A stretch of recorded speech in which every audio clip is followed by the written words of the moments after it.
আমি পদ্মজা। পর্ব সংখ্যা 17। লেখনীতে ইলমা বেহরোজ। গল্প পাঠে আমি আফসানা পারভিন। লিখন হাঁপ ছেড়ে বাঁচে। হেমলতার পিছু পিছু চলে যায়।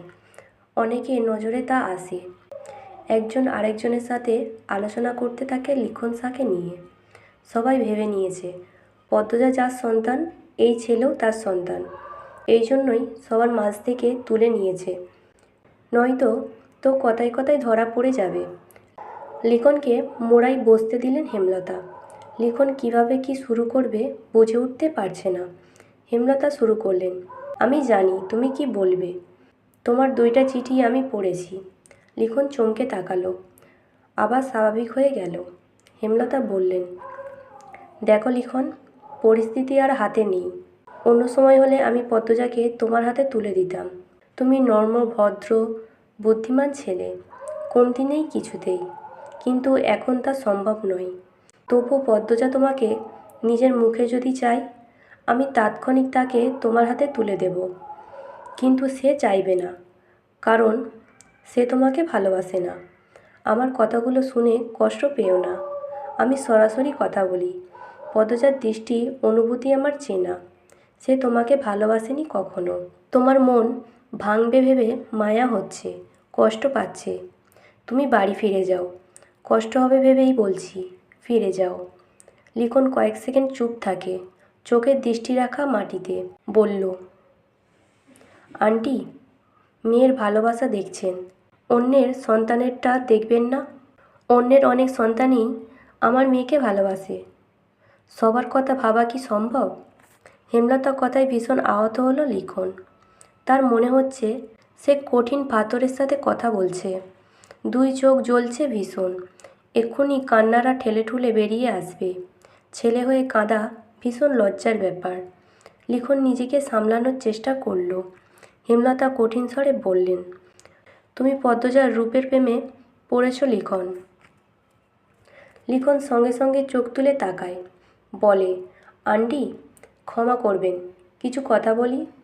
পৃথিবীতে যে কয়েকটা সফল প্রেমের গল্প আছে, তার মধ্যে 99 ভাগ সৌন্দর্যের টান দিয়ে শুরু হয়। এরপর আস্তে আস্তে ভালোবাসা গভীর হয়। মানুষটাকে নিয়ে ভাবতে গিয়ে, মানুষটাকে নিয়ে স্বপ্ন দেখতে গিয়ে ভালোবাসাটা আকাশ ছুঁয়ে ফেলে। সময়ের ব্যবধানে সে মানুষটা শিরা উপশিরায় বিরাজ শুরু করে। তখন তার অন্যান্য গুণ চোখে ভাসে। ভালোবাসা আরও বাড়ে। কারো কারো তো দোষও ভালো লেগে যায়। তখন অবস্থা এরকম হয় যে রূপ নষ্ট হয়ে গেলেও মানুষটাকে আমার চাই। এই জন্যই বুড়ো বয়সেও মুচকে যাওয়া মানুষটাকেও ভালোবাসতে ইচ্ছে করে। অথচ শুরুটা হয় সৌন্দর্য দিয়ে। আন্টি, আমি পদ্মজার রূপে মুগ্ধ হয়েছিলাম, এটা সত্যি। কিন্তু গত কয়েক মাসে সারাক্ষণ পদ্মজাকে ভাবতে গিয়ে আমি সত্যি সত্যি পদ্মজাকে ভালোবেসে ফেলেছি। পদ্মজার রূপ আগুনে ঝলসে গেলেও এমন করেই বাসবো। প্লিজ আন্টি, কথাগুলো শুটিংয়ের ডায়লগ ভেবে উড়িয়ে দিবেন না। বাস্তব জীবনের মুখস্থ ডায়লগ আমি আওড়াই না। লিখনের কণ্ঠ গম্ভীর, কিন্তু চোখের জল ছলছল করছে। হেমলতা স্তব্ধ হয়ে যান। কী জবাব দিবেন? ভালোবাসার বিরুদ্ধে কোনো শক্তি কাজে লাগে না। আদেও কি ভালোবাসার বিরুদ্ধে যুদ্ধ করা যায়? তিনি সময় নেন। এরপর বললেন, আমার পদ্মজা তোমার কাছে খুব ভালো থাকতো লিখন, কিন্তু কিছু সমস্যা সমাজে আছে যার মুখোমুখি আমি হয়েছি। জেনে শুনে আমার মেয়েকে সেসবের মুখোমুখি কী করে হতে দিই? লিখন হাতজোড় করে বলল, প্লিজ আন্টি। হেমলতা একদৃষ্টে লিখনের দিকে তাকিয়ে আছেন। তিনি সিদ্ধান্তহীনতায় ভুগছেন। এমন তো কখনো হয় না। পদ্মজার জন্মের পর সিদ্ধান্তহীনতায় তিনি কখনো ভোগেননি। যে কোনো একটাই বেছে নিয়েছেন, আর তাতেই মঙ্গল হয়েছে। এবার কেন এমন হচ্ছে? কেন তিনি নিজের অবস্থান থেকে সরে যাচ্ছেন? পদ্মজার জীবন নিয়ে তিনি যেন মাঝ নদীতে ভেসে আছেন। চারিদিকে স্রোত, মাঝি নেই, বৈঠা নেই। আমির না লিখন, কার কাছে ভালো থাকবে পদ্মজা? হেমলতার শরীর ভীষণ খারাপ লাগছে। তিনি দুর্বল কণ্ঠে বললেন, এত বোঝো যখন নিজেকেও সামলাতে পারবে, বাড়ি ফিরে যাও। আন্টি, আমার বেঁচে থাকতে কষ্ট হবে। পদ্মজার সাথে যা হয়েছে, তবুও সে বেঁচে আছে। আর তুমি এতটুকু মানিয়ে নিতে পারবে না? লিখন আর কথা খুঁজে পেল না, আহত মন নিয়ে উঠে দাঁড়ালো। হেমলতা দাঁড়াতে বললেন। ভীষণ ক্লান্ত লাগছে। তবুও হেঁটে এগিয়ে আসেন, লিখনের সামনে এসে দাঁড়ান। বললেন, নিজেকে শক্ত রেখো, অনেক দূর চলা বাকি। কারোর জন্য কারোর জীবন থেমে থাকে না, ভাগ্যে যা থাকে তাই হয়। সব যেহেতু আয়োজন হয়ে গেছে, আর ভেবে লাভ নেই। তবে কবুল বলার আগেও যদি পদ্মজা বলে তার তোমাকেই চাই, আমি সব ভেঙে চুরে পদ্মজাকে নিয়ে ছুটে যাব তোমার বাড়ি। আমি আমার মেয়েটাকে ভীষণ ভালোবাসি বাবা। এই মেয়েটার সুখের জন্য আমি স্বার্থপর হয়েছি। অন্যের সন্তানের কষ্ট চোখে ভেসেও ভাসছে না। আমাকে ক্ষমা করে দিও। হেমলতার চোখে জলের ভিড়। লিখন ভীষণ অবাক হয়ে দেখে এই কঠিন মানুষটাকে। হেমলতা নিজের দুর্বলতা, নিজের কান্না কেন দেখালো লিখনকে। লিখন জবাব খুঁজে পেল না, শুধু এতটুকু বুঝতে পারল হেমলতার কাছে জীবন মানে পদ্মজা। লিখন ভাঙা গলায় আসি বলে চলে গেল। হেমলতা সব কাজ ভুলে গুটিসুটি মেরে বিছানায় শুয়ে পড়েন। চোখ বেয়ে 2 ফোঁটা জল বেরিয়ে আসে। মনের শক্তি কমে গেছে, দুর্বল হয়ে পড়েছেন তিনি। নিজের ওপর বিশ্বাস, আস্থা পাচ্ছেন না। সিদ্ধান্ত নেওয়ার ক্ষমতা খুঁজে পাচ্ছেন না। বারান্দার গ্রিলে হাত রেখে আকাশের দিকে তাকিয়ে আছে পদ্মজা। তার পরনে শাড়ি রয়ে গেছে। আকাশের বুকে থালার মতো একখান চাঁদ। চাঁদের আলোয় চারিদিক ঝিকমিক করছে। চারপাশ থেকে ভেসে আসছে ঝিঝি পোকার ডাক। খুব সুন্দর দৃশ্য। পদ্ম। পদ্মজা কেঁপে ওঠে, পিছনে ফিরে তাকালো। মোর্শেদকে দেখতে পেয়ে গোপনে হাঁপ ছাড়ল। মোর্শেদ বললেন, তোর মায়ে কি আর ওঠে নাই? না আব্বা। মোর্শেদ চিন্তিত ভঙ্গিতে কিছু ভাবলেন, তারপর বললেন, তুই হজাগ কেন? যা ঘরে গিয়ে ঘুমা, আমি ঘাটে যাইতেছি। আচ্ছা আব্বা। মোর্শেদের যাওয়ার পানে পদ্মজা তাকিয়ে রইল। সে কি যেন ভাবছে, কিন্তু কি ভাবছে ধরতে পারছে না। কুকুরের ঘেউ ঘেউ ডাকে উদাসীনতা কেটে গেল।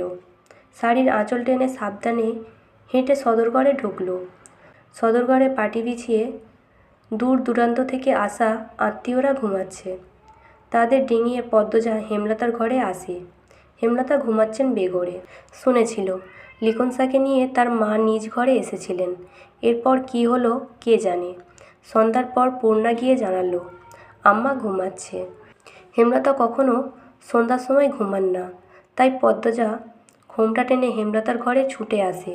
হেমলতাকে এত শান্তিতে ঘুমাতে কখনো দেখেনি পদ্মজা, তাই আর ডাকেনি। কেউ ডাকতে আসলে তাড়িয়ে দিয়েছে। ঘুমাচ্ছে যখন ঘুমাক না। এখন মধ্যরাত। পদ্মজা হেমলতার মুখের সামনে মাটিতে বসে, এক দৃষ্টে তাকিয়ে থাকে মায়ের দিকে। গলা কাঁপছে তার। শ্বশুরবাড়ি কীভাবে থাকবে সে? মাকে ছাড়া 2 দিন থাকতে গিয়ে এত বড় ঝড় বয়ে গেল, আর এখন সারা জীবনের জন্য মায়ের ছায়া ছেড়ে দিতে হবে। এই মুখটা না দেখলে তার দিন কাটে না। এই মানুষটার আদুরে শাসন ছাড়া দিন সম্পন্ন হয় না। পদ্মজা বিছানায় মাথা ঠুকে ফুঁপিয়ে উঠল, অস্পষ্ট করে ডাকল, আম্মা। সঙ্গে সঙ্গে হেমলতা চোখ খোলেন। পদ্মজা খেয়াল করল না। সে কাঁদতে কাঁদতে চাপা স্বরে বলছে, তোমাকে ছাড়া কেমনে থাকবো আম্মা? বিয়ে করাটা কি খুব দরকার ছিল? ছিল। পদ্মজা চমকে উঠে মাথা তুলল। গলার স্বর আগের অবস্থানে রেখে বলল, কেন আম্মা? সব জানতে নেই মা। পদ্মজা মাথা নত করে নাক টানে। হেমলতা বললেন, বিয়ে হতেই হবে। বর বদল হলে সমস্যা নেই। তোর কি আর কাউকে পছন্দ? হেমলতার প্রশ্নে পদ্মজা বিব্রত হয়ে উঠল। হেমলতাও প্রশ্নটা করতে গিয়ে অস্বস্তি বোধ করেন। পদ্মজা মাথা 2 পাশে নাড়িয়ে জানালো, তার আলাদা করে কাউকে পছন্দ নেই। হেমলতা উঠে বসেন। চুল খোপা করতে করতে প্রশ্ন করেন, রাত কি খুব হয়েছে? মানুষের সাড়া নেই। মাঝরাত, আর তুই জেগে থেকে কাঁদছিস? হেমলতা বললেন, মৃদু ধমকের স্বরে। পদ্মজা নিরুত্তর। হেমলতা জানালার বাইরে চেয়ে দেখলেন, চাঁদের আলোয় চারিদিক উজ্জ্বল। চাঁদের আলো গলে ঘরের মেঝেতে পড়ছে। জ্যোৎস্না রাত। তিনি বিছানা থেকে নামতে নামতে পদ্মজাকে তাড়া দেন, শাড়ি পাল্টে সালোয়ার কামিজ পরে নে। কেন আম্মা? যা বলছি কর। পদ্মজা ঘরে গিয়ে শাড়ি পাল্টে নিল। উঠানে এসে দেখে হেমলতার হাতে বইটা। পদ্মজা অবাক হয়ে প্রশ্ন করল, আম্মা, তুমি নৌকা চালাবা? পূর্ণারে নেব? নেওয়া উচিত। যা ওকে ডেকে নিয়ে আয়। প্রান্ত পেমা যেন টের না পায়। পদ্মজা অসহায়ের মতো তাকিয়ে রইল মায়ের দিকে। হেমলতা তাড়া দেন, যাবি তো? পদ্মজা হন্তদন্ত হয়ে গেল। কয়েক মিনিটের মধ্যে পূর্ণাকে নিয়ে ফিরল। পূর্ণা ঘুমে ঢলছে। হেমলতা ঘাটে এসে দেখেন মোর্শেদ নৌকায় বসে বিড়ি ফুঁকছেন। নৌকা ছাড়ো।